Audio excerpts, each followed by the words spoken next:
Hi, good evening, everyone. Welcome to our monthly session. Tonight, we are going to talk about the hidden dimensions of behavior. As you know, the DISC is mainly dealing with observable behaviors that you can see and what we express so that other people will be able to sort of describe who we are in terms of behavior. Uh, However, that is only half the picture because the other half of the picture are dimensions that actually influence how we feel. And because of how we feel, it changes the way we express our behavior. And I'm talking about emotional response, how we emote, the responses that we have. And through that, it actually helps us to regulate our observable style. So that is basically what it means. I want to share with you a short video clip that I have prepared. Takes only about 3 minutes. It will just help introduce the topic. All right.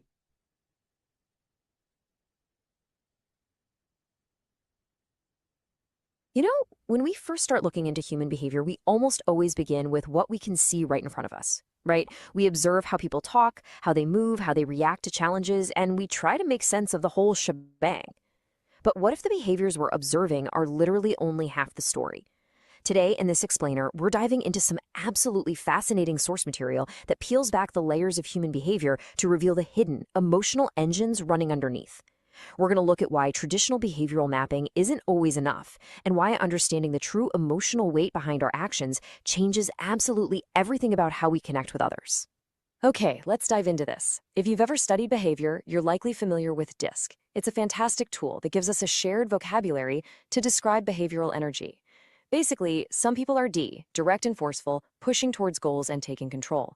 Others are I, expressive and persuasive, engaging people warmly. Then we have S, calm, steady, and highly supportive of the stability around them. And finally, C, careful, structured, precise, and deeply analytical. So DISC is a brilliant map of observable behavioral patterns. It tells us the direction a person is likely to lean when interacting with their environment. But I want you to really think about this for a second. Is behavior only about style? If we just map out whether someone prefers to push, connect, support, or analyze, do we actually have the whole picture? Or is there something much deeper underneath that behavior? Something shaping its intensity, its underlying tension, and its true emotional meaning. Section 1. The limits of DISC when the map is incomplete. Now, what's really interesting about this glitch we sometimes see is that DISC is incredibly useful for showing us behavioral direction, but when the pressure dials up, the map suddenly becomes incomplete. Imagine two people, both with the exact same high D or dominance profile. According to the standard model, they should behave in highly similar ways. Yet look at the difference in reality. Under the exact same circumstances, one high D person is decisive, confident, and highly focused. But the other high D person? They become tense, impatient, and rigidly controlling. The DISC style is literally identical, but clearly there is a totally different engine driving that reaction in. Section 2. Introducing emotional response, the hidden layer. That missing puzzle piece, that hidden layer driving our behavior, is what the source material calls emotional response.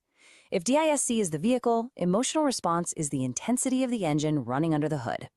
Let's define exactly what this means, because it's absolutely crucial. Emotional response, or ER, describes how strongly a person experiences, processes, and regulates emotional pressure. Now, traditionally in psychology, this kind of sensitivity has often been lumped under the umbrella of neuroticism. But let's be honest, that term can feel pretty clinical and stigmatizing. Emotional response is a much more humane lens. And we need to be really clear here. Having a high emotional response does not mean weakness at all.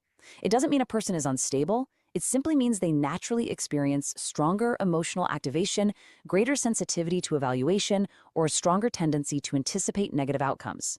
It's just about natural regulation. Let me go on further. If you can observe that many a times we use this iceberg theory, where the top 10% are the observable behaviors. And usually this is measured by the DISC, preferred behavioral strategies. I mean, all of you know that DISC, the founder of the DISC language is Marston, and he wrote this book in 1928 called The Emotions of Normal People.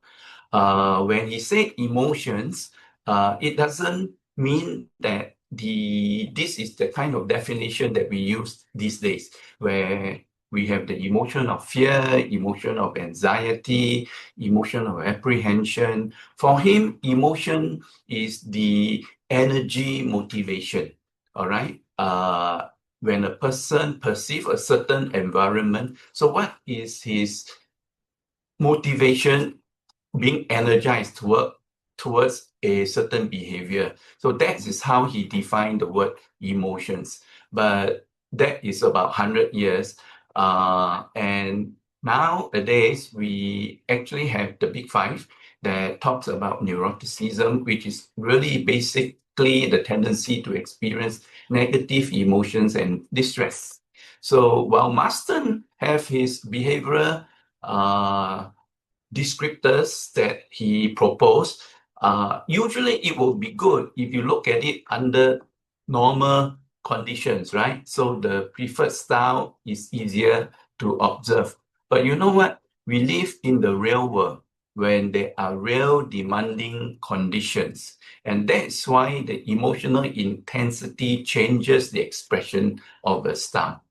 To be sure, this Asia Plus has already designed the three broad emotional dimensions, okay? But I have always been receiving a lot of feedback that knowing the three broad categories of emotional response doesn't help in helping people to regulate their emotions. So what I did was to combine this on what we do on basically having this aspect of external behaviors, to combine it with how intensely we experience it. And then the richer understanding is to have this whole model of thinking, feeling, and behaving, where feeling now is being incorporated into this model. Now, there are three intersecting systems of emotional activation. You have already been trained. For those who are these Asia Plus practitioners, you will know that one of the first dimension is anxiety. And anxiety is an emotional activation system. In other words, how does our emotions get aroused and then stay aroused? So the whole basic idea is that I feel worried and tense. So this is the first aspect where our emotions get aroused, and then either sometimes we have the flight or the fight syndrome, and that is triggered by anxiety. So things like worry, tension, mental restlessness, difficulty, relaxing are all part and parcel of our anxiety. The next system is a self-consciousness. It is a social evaluative system, meaning that this system activates itself in social settings. So one of the main idea here is the idea that we are being observed all the time in social settings. So if you have a heightened sensitivity that you think that people are always observing you, then you fall under this self-consciousness. And you tend to try to always put on a good image in the presence of others. So that is a social evaluative system triggered during social settings. The last one is a threat anticipation system.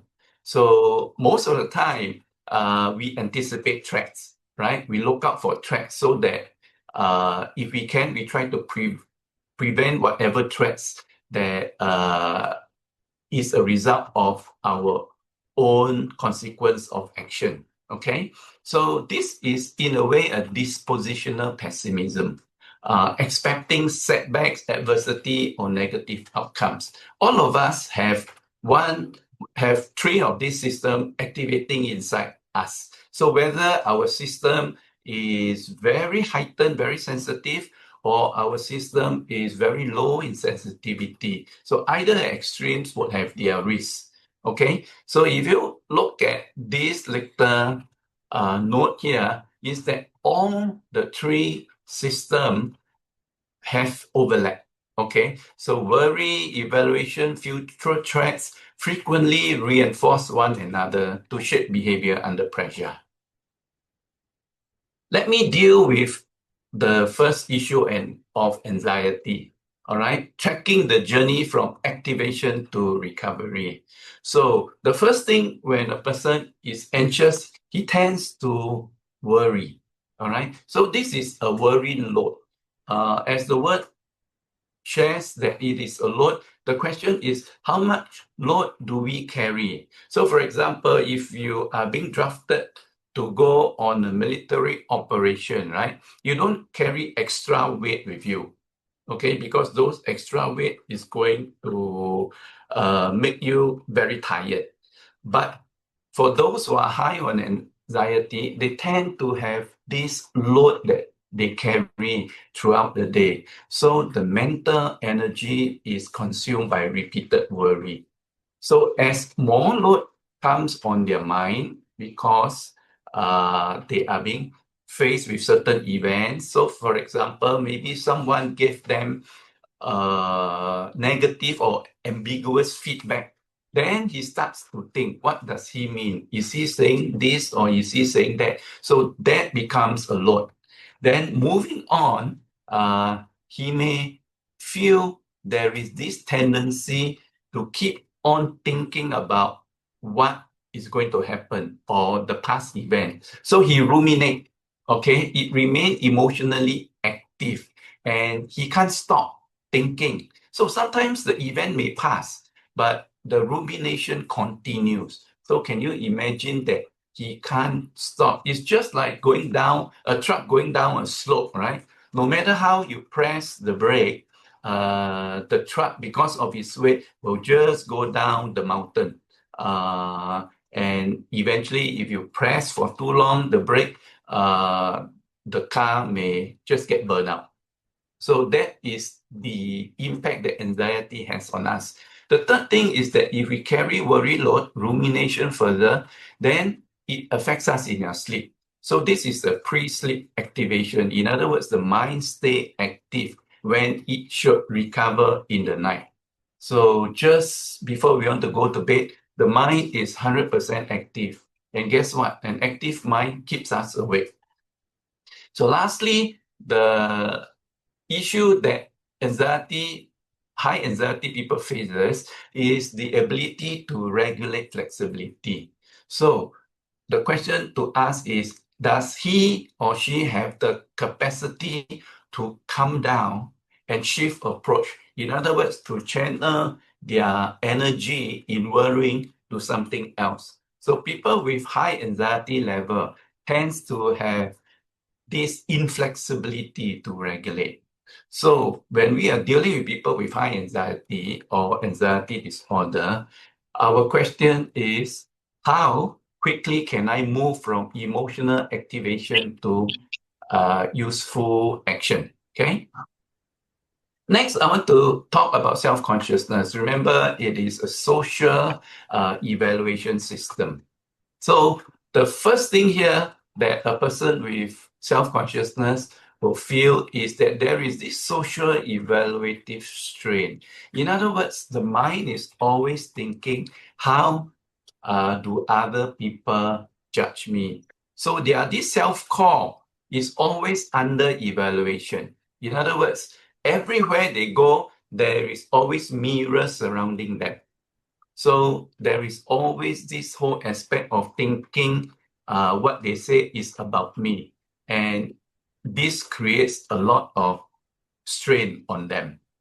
Then the second aspect is that they hesitate to speak up for fear that it will affect their their profile or affect their status, okay, or reputation. So they really need psychological safety. And sometimes for those who are really very high, even if the environment is safe, they still hesitate to speak up. And this is called a dispositional psychological safety concern. And then the third part is that they tend to have quite little self-compassion, or they have a lot of self-criticism. So the inner response after they make mistake is that I have failed. Okay, they tend to don't have the ability to forgive themselves. So when we are dealing with self-consciousness, one of the questions to ask is, am I responding to what happened or to what I fear others think of me? So there is this aspect of the brain always asking, what is others going to think of me? The last aspect really is a future threat anticipation. And apprehension is a forward-looking threat radar. So if your apprehension is intense, your radar tends to have a longer range. So planes or projectiles that flies into your orbit, you tend to always want to probe. And there is this whole aspect that you cannot tolerate ambiguity or uncertainty, right? Because if it's a threat, uncertainty, ambiguity cannot be tolerable. So interpreting unclear situations is likely going to produce a lot of problems for them. Then there is a second tendency to avoid, right? Holding back because they think that doing this particular course of action will always cause negative outcomes. So they tend to hold back, or sometimes they tend to delay action. And this is actually no good when we are talking about working in a institution. So lastly, the person with apprehension tend to always need reassurance. So they always need to depend for confirmation on whether what they are doing is correct, that feared outcomes are unlikely. And that is how these three sub factors is going to affect apprehension. So when we are dealing with apprehensive people, we need to ask, am I dealing with the present facts or with a future negative story that we perceive internally ourselves? So the way this Asia Plus report is going to report these 10 support indicators is 10 bands. There are 7 bands from very low to very high. So later on, when the report has been completed, you will see these 7 bands within each of the 10 categories. Now, I want to talk a little bit about the regulation pathway, right? From reaction to constructive response. So the first thing is always self-awareness, isn't it? Helping the person understand what pattern is showing up. Is it a worry load, or is it rumination, or is it psychological safety? So sometimes it takes a report to help them notice what is the pattern and then give a name to the particular pattern. And then ask yourself, what under normal circumstances, what do people who are moderately, who scores moderately on this particular scale, what does their response look like? Does it make sense? Okay, so you want to normalize, help them normalize their response, and then help them differentiate. Is it the anxiety, emotional activation response, or is it a threat response, or is it a social evaluative response? Okay, then fifthly, help them regulate. What coping tool can reduce intensity?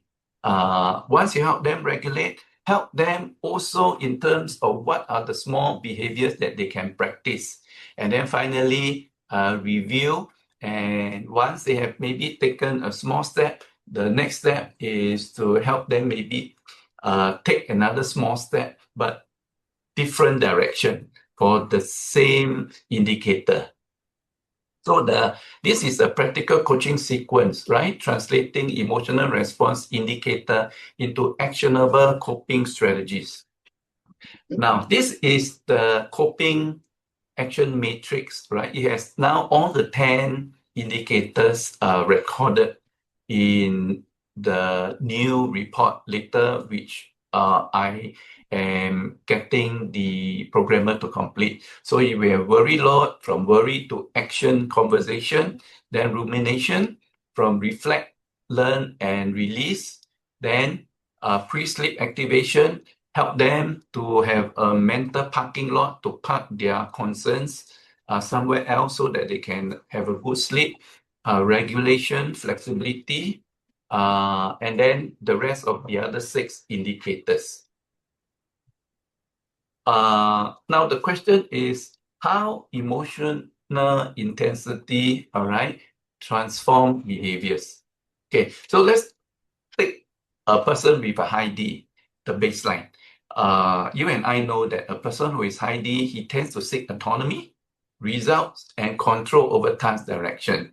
So when under normal circumstances, without demanding situations, a person with a low emotional response tend to be direct, decisive, action-oriented, right? Remains calm under pressure and moves quickly from problem to solution. However, the risk of a low response is that he may underrate the emotional impact that certain events can have on his colleagues. And for him, he may be totally oblivious. And then as a result, he may push too fast or appear overly relaxed about risk. Okay? Or the same high D individual, when he has emotional response and he is faced with demanding situations, his emotional activation intensifies the control needs. Why? Because he worries and he is concerned how other people will view him, okay, under the social lens. So he's always under stress and becomes defensive, impatient, over-controlling, sensitive to criticism, or apprehensive about failure. Now, notice that it is the same D person, but with very differing emotional response. The results and response is different. So the question is my drive for results being guided by clarity or amplified by emotional trap? So we want to help our client, right, deploy emotional insights for holistic development. So this slide is just talking about emotional insights, not so much on the DISC per se, but the first factor or the first development that we always work on is self-awareness. So identify what activates the respondent, right, emotionally. And then we look at how the emotional response changes the D's expression under demand. Once we learn that, we help our client to maintain their well-being, to reduce worry, to reduce rumination, and to reduce avoidance tendency and self-criticism.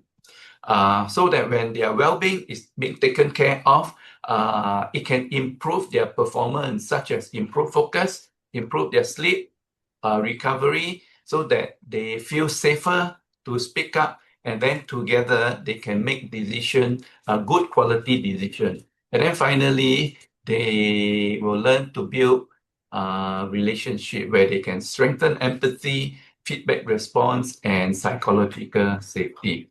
Now, bear in mind that these patterns are not fixed label. They are signals that help you understand what activates you, how you cope, and what supports your well-being and effectiveness. So this is the foundation, psychological foundation in the ER framework. You can see some of the literature there. Now, just a caveat that ER insights are intended for self-awareness, coaching, and education. They are not designed for clinical diagnosis. Okay? Now, I just want to show you how we will present this in the report So I've just taken the liberty to take this factor on worry, right? So we have this factor called worry load. It is ranked second, and it falls under the high category. So every participant will have 10 of these indicators shown in their report. So most probably this is linked to anxiety. So we have what this measure, it tells you what worry load is. It gives you a little description, but more importantly, it gives you insight on how to cope and regulate your worry. Like, for example, maybe set a specific worry window period of 10 to 15 minutes. And then after that, perhaps do something else that will be able to take your concentration away from worry and to do something else. Okay. So in a nutshell, what I presented you are the 10 support indicators, and eventually these indicators will be added to our emotional response. So a total of about 8 pages will be added there.